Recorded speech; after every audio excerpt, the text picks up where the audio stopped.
अब समाचार विस्तार से। सीएम केसीआर ने कहा, तेलंगाना की धरती आदि मानव काल से लेकर वर्तमान आधुनिक युग तक धरोहर की समृद्ध ऐतिहासिक विरासत की मालिक है। मुख्यमंत्री ने आज विश्व धरोहर दिवस के अवसर पर तेलंगाना की ऐतिहासिक धरोहर का स्मरण किया। केसीआर ने कहा, प्राचीन भारत में उत्पन्न होने वाले षोडश महाजनपथों में तेलंगाना क्षेत्र में आज के बौद्धन्यपुरम के केंद्र के रूप में दक्षिण भारत में एकमात्र आसमाका महाजनपथ का उद्भव तेलंगाना की प्राचीनता और भव्यता को दर्शाता है। उन्होंने कहा, शतवाहन राजवंश से अस्फाजाही तक के शासन ने तेलंगाना को समृद्ध किया है। उन्होंने कहा, विविध स्थापत्य शैली, मूर्तियां, हथियार, आभूषण, गुफा, चित्र, मूर्तियां, भवन, सांस्कृतिक परंपराएं, रीति रिवाज, भाषा, बोलियां, साहित्य और कलाएं विरासत की संपदा है। आज के जयशंकर भूपालपल्ली जिले में पांडवों की गुफा में पाए गए प्राचीन मानव चित्र इस बात का प्रमाण है। मानव प्रवास 45,000 साल से भी कम समय पहले तेलंगाना की धरती पर हुआ था। सीएम ने कहा, जैन बौद्ध मठ, रामप्पा मंदिर, वेई स्तंभाल गुड़ी, ओरुगल्लू किला, भुवनगिरी किला, गोलकुंडा किला, पांडवुलु गुट्टा, पद्माक्षी गुट्टा, मेदक चर्च, मक्का मस्जिद, चार मीनार आदि कई महान इमारतों और प्राकृतिक संरचनाओं का उल्लेख है। सीएम केसीआर ने कहा, राज्य सरकार तेलंगाना के पिछले गौरव को पुनर्जीवित करने और इसे आने वाली पीढ़ियों को देने के लिए अपनी पूरी कोशिश करेंगी। बीजेपी के प्रदेश अध्यक्ष बंडी संजय ने एक बार फिर मुख्यमंत्री केसीआर को पत्र लिखा है। निर्मल जिले के चिंचोली में वन भूमि बेरोजगारों के लिए डिनोटिफाई की गई थी, तो उसे अब ईदगाह के लिए आवंटित करना उचित नहीं है। संजय ने स्पष्ट किया, इस जमीन को प्रार्थना स्थल के रूप में आवंटित करना कानून के खिलाफ है।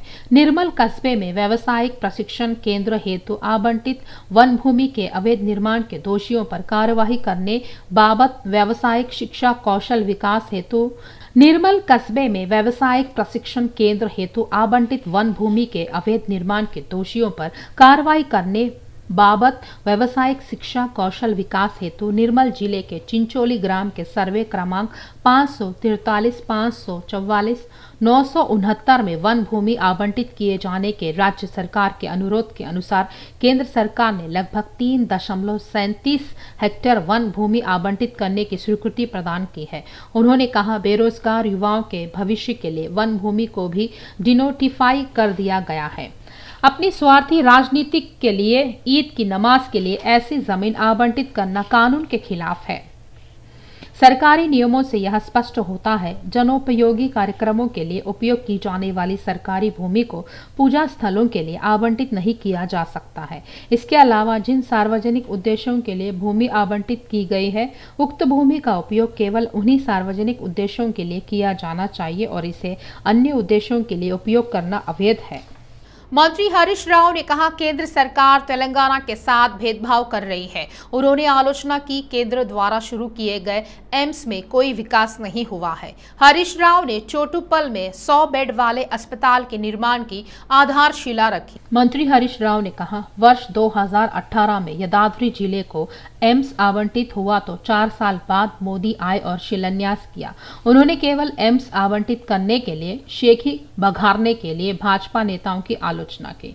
उन्होंने शिकायत की, भाजपा की स्थिति ऐसी है जैसे काम कम प्रचार ज्यादा। उन्होंने याद दिलाया, राज्य सरकार ने पिछले साल 8 मेडिकल कॉलेज शुरू किए हैं। कहा जाता है राज्य सरकार ने एम्स के निर्माण के लिए 200 एकड़ जमीन आवंटित की है।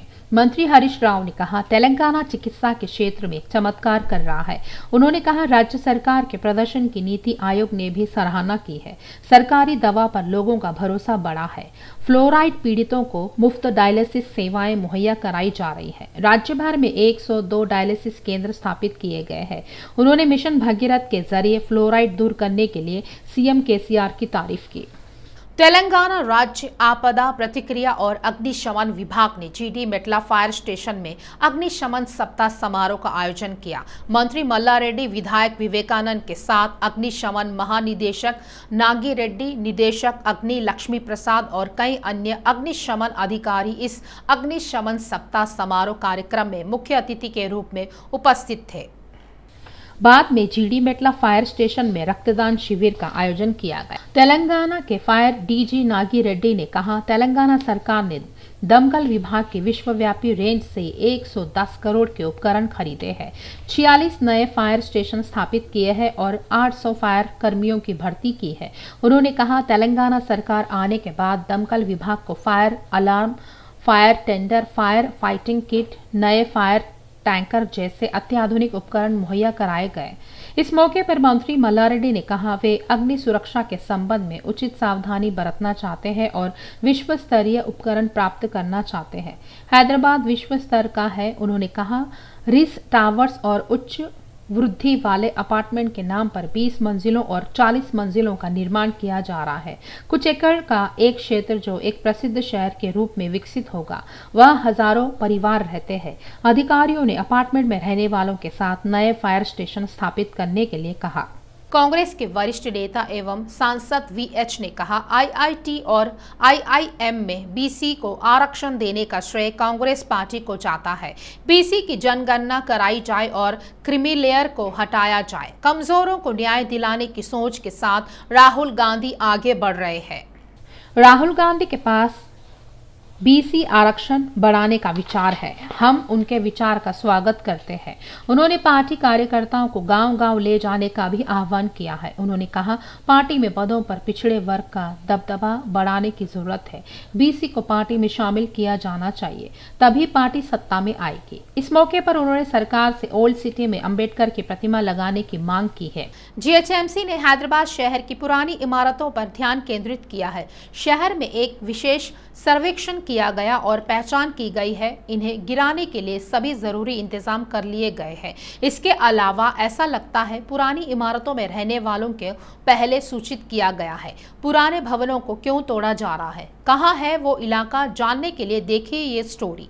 महेश्वरम विधानसभा क्षेत्र कांग्रेस पार्टी यूथ विंग के अध्यक्ष बोयापल्ली राघवेंद्र रेड्डी की टिप्पणी को लेकर बीआरएस नेता बटे हुए हैं। महेश्वरम विधानसभा क्षेत्र के युवा अध्यक्ष मुद्दा पवन कुमार ने मंत्री सबिता इंद्रा रेड्डी पर की गई टिप्पणी पर पलटवार किया।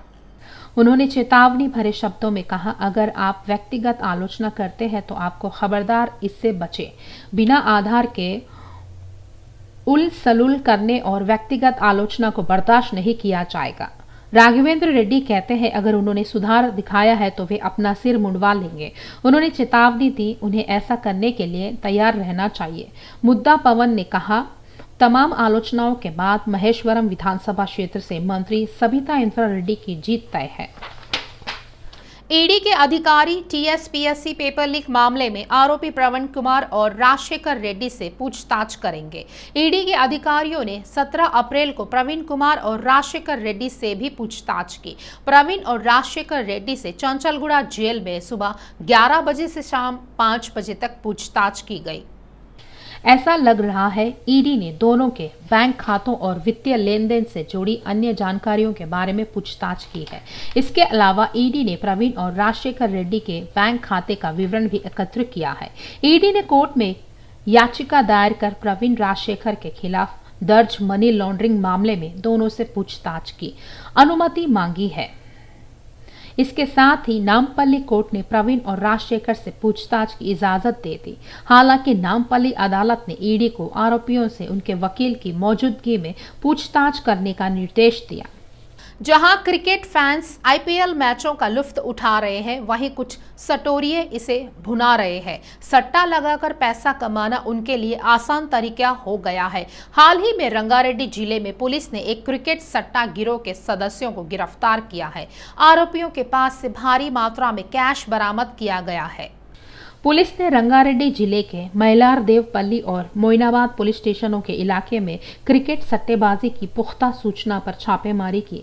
सट्टा लगाने वाले 4 सदस्यों के गिरोह को गिरफ्तार किया गया है। आरोपी के पास से 60 लाख रुपए कैश जब्त किया गया है। इसके अलावा कई कंप्यूटर और लैपटॉप जब्त किए गए हैं।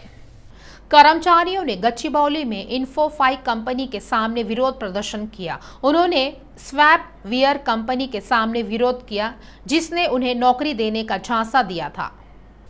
कहा जाता है लगभग 650 कर्मचारियों ने प्रत्येक नौकरी के लिए 4 लाख रुपए का भुगतान किया है। ऐसा लगता है अन्य 50 लोगों ने प्रत्येक को 10 लाख रुपए का भुगतान किया है।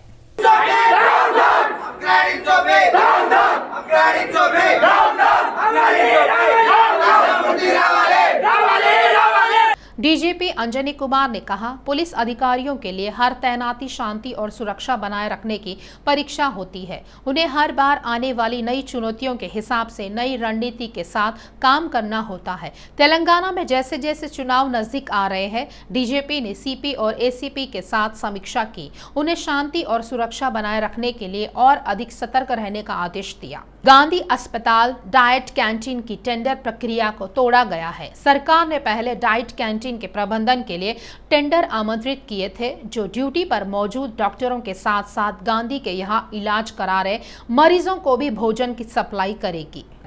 हैदराबाद के Banjara hills DAV public school में पिछले साल एलकेजी में पढ़ने वाली एक छात्रा के साथ ड्राइवर द्वारा यौन शोषण की घटना से हड़कंप मच गया था। इस क्रम में अदालत ने डीएवी स्कूल कांड में दोषी को सजा सुनाई। नामपल्ली फास्ट ट्रैक कोर्ट ने 5 साल की बच्ची का यौन शोषण करने के आरोप में रजनी कुमार को 20 साल कैद की सजा सुनाई है। जहां यह घटना पिछले साल 17 अक्टूबर को हुई थी, वहीं आरोपी रजनी कुमार को पुलिस ने 19 तारीख को गिरफ्तार कर लिया था। रजनी कुमार प्रिंसिपल के कार ड्राइवर के तौर पर काम कर रहा था और उसने इस घटना को अंजाम दिया। हालांकि 6 महीने की जांच और मुकदमे के बाद अदालत ने दोषी को सजा सुनाई। बंजारा हिल्स रोड नंबर 14 स्थित डीएवी स्कूल के तत्कालीन प्रिंसिपल माधवी के कार ड्राइवर रजनी कुमार ने एलकेजी की 4.5 साल की बच्ची के साथ 2 माह तक यौन शोषण किया, इसकी शिकायत की। उन्होंने प्राध्यापक को भी हिरासत में लिया। उसके बाद जब असली बात सामने आई तो पुलिस मौके पर आई और रजनी कुमार को गिरफ्तार कर लिया। उसके बाद स्कूल की प्रिंसिपल माधवी को भी गिरफ्तार कर लिया गया। स्कूल भी बंद कर दिया गया। बाद में तेलंगाना सरकार ने छात्रों के माता पिता के निर्देश पर स्कूल को अनुमति दे दी। यह घटना उस समय सनसनी बन गई थी।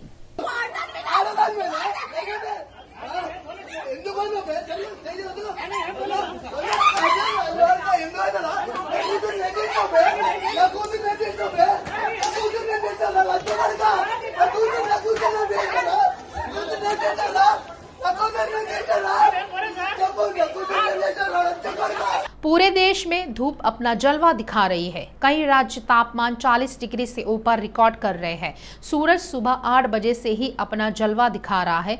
तेज धूप से लोग बेहाल है।